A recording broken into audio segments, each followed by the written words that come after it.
देखिए, जब आप लोअर मिडिल क्लास फैमिली में पैदा होते हैं ना, तो पैदा होते ही आपसे कई उम्मीद जुड़ जाती है। आपके घर परिवार के लोगों की उम्मीद, आपके गांव समाज के लोगों की उम्मीद। सबको लगता है कि अब ये लड़का अपने ज़िंदगी में खूब तरक्की करेगा और हमारा इस निम्न स्तरीय ज़िंदगी को बेहतर बनाएगा।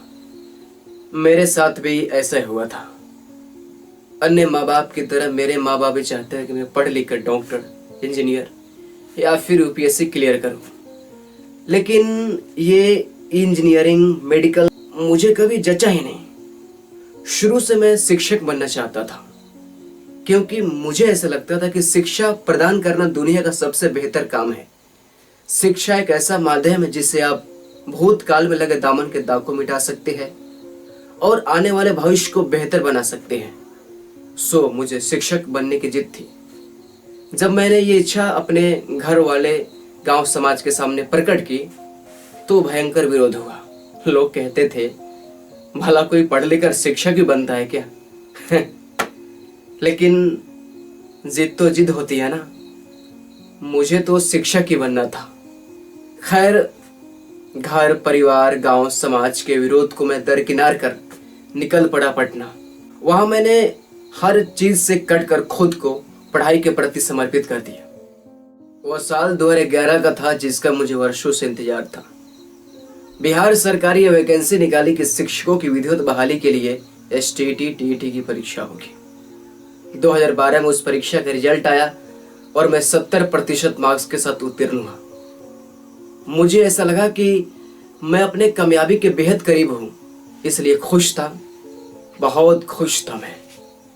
लेकिन उस खुशी में छिपे गम को शायद मैं नहीं पहचान पाया। मुझे नहीं पता था कि ये क्षणिक खुशी, ये थोड़ी सी देर की खुशी मेरी जिंदगी के सबसे बड़े दुख का कारण बनेगी। वैसे भी भविष्य का एग्जिट पोल किसी के पास होता कहाँ है। नियोजन की प्रक्रिया शुरू होने से पहले बिहार सरकार ये नियम लागू की कि नियोजन में वही लोग शामिल हो सकते हैं जो पहले से बीएड होंगे। दुर्भाग्यवश में बीएड नहीं था। उसके बाद में बीएड करने में लग गया।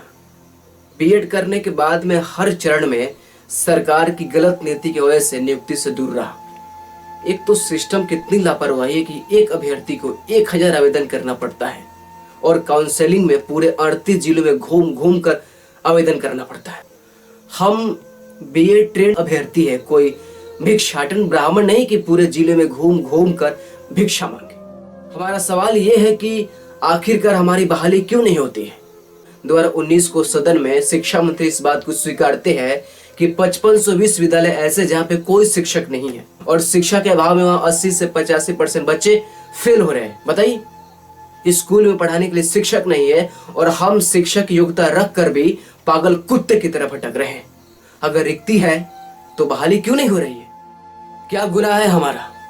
हमारा गुनाह यह है कि हमने पढ़ाई किया, हमारा गुनाह यह है कि हमने शिक्षक बनने का सपना देखा, या फिर हमारा गुनाह यह है कि हमने एसटीईटी परीक्षा पास किया? किस गुनाह की सजा मिल रही है हमें, बताइए ना। देखिए साहब, 1 मिनट नहीं लगेगा आपको सिग्नेचर करके स्वीकृति देने में, लेकिन उस 1 मिनट से हमारी जिंदगी बदल सकती है, हमारे आने वाली पीढ़ी की भी जिंदगी बदल सकती है, सिर्फ एक सिग्नेचर से।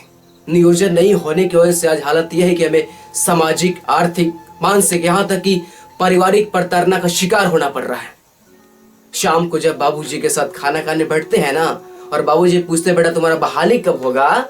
2012 से सुन रहे अब होगा, अब होगा, अब होगा। उसके बाद जो खाना का एक एक कवर होता है ना, अंदर पत्थर जैसा चुभता है।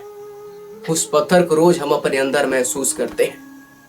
जिस उम्र में एक बेटे को अपने बाप के कंधों का सहारा होना चाहिए, उस उम्र में एक बाप तपते धूप में अपने बेटे के परवरिश के लिए मेहनत करता है ताकि उसे 2 वक्त की रोटी नसीब हो सके। कोई जवाब है आपके पास उस पिता के दर्द का? है कोई जवाब उस माँ के दर्द का जो इस उम्मीद में थी कि उसके बेटे की नौकरी लगेगी और उसका इलाज किसी ऐसे हॉस्पिटल में होगा, लेकिन अफसोस उस बेटे की नौकरी नहीं लगी और माँ स्वर्ग से दार चली गई? है जवाब आपके पास उस बहन के दर्द का जो हर रक्षाबंधन में अपने भाई की कलाई पर आके तो बांधती है लेकिन गिफ्ट नहीं मांगती, क्योंकि उसको लगता है कि उसके भैया बेरोजगार है? जवाब आपके पास उस टीटी अभ्यर्थी के दर्द का, जिनकी शादियां हो चुकी है और अपने बीबी बच्चों के परवरिश के लिए किसी और के सामने हाथ फैलाना पड़ता है जवाब आपके पास इन लोगों के दर्द का? है जवाब उन महिला एसटीडी पास अभ्यर्थी के दर्द का जिन्हें सरकार 35% आरक्षण देती है लेकिन सीट्स नहीं बढ़ाती? आप महिला को 100% आरक्षण दीजिए, लेकिन जब तक सीट्स नहीं बढ़ेगा कैसे उन महिलाओं को अपना अधिकार मिलेगा? है जवाब इन लोगों के दर्द का? नहीं है ना? होगा भी कैसे, क्योंकि जिन पे दर्द बीतती है ना, एहसास उसी को होता है।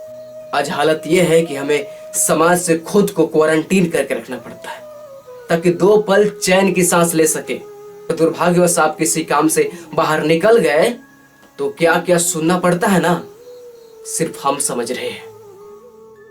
क्या करें हम? आत्मदाह कर ले या किसी ट्रेन के पटरी पे जाकर सो जाएं। लेकिन घबराइए नहीं, ऐसा कुछ नहीं करेंगे, क्योंकि हम बिहारी हैं और बिहारी इतने कायर नहीं होते। मुख्यमंत्री महोदय जी, मेरी बस आपसे इतनी सी गुजारिश है कि जो हमारा हक है उसे दिया जाए, जो भी हमारे सीटें हैं उस पर हमारी बहाली की जाए। और ये हक ना आप छीन सकते हैं, ना आपका सिस्टम, ना आपका ये लोकतंत्र। जिंदगी में गम क्या होता है उस दिल टूटे हुए आशिक से मत पूछिए, हमसे पूछिए। हम एसटीडी पास अभ्यर्थियों से पूछिए जो पिछले 10 सालों से अंदर दर्द एसटीडी रख कर जिंदा है। पहले बहुत दुख होता था, बहुत रोना आता था, अपनी जिंदगी पे बहुत तरस आता था, लेकिन अब नहीं आता है, क्योंकि बिहार सरकार हमको इतना सिखा दी है कि दर्द को दिल में कैसे दबाना है।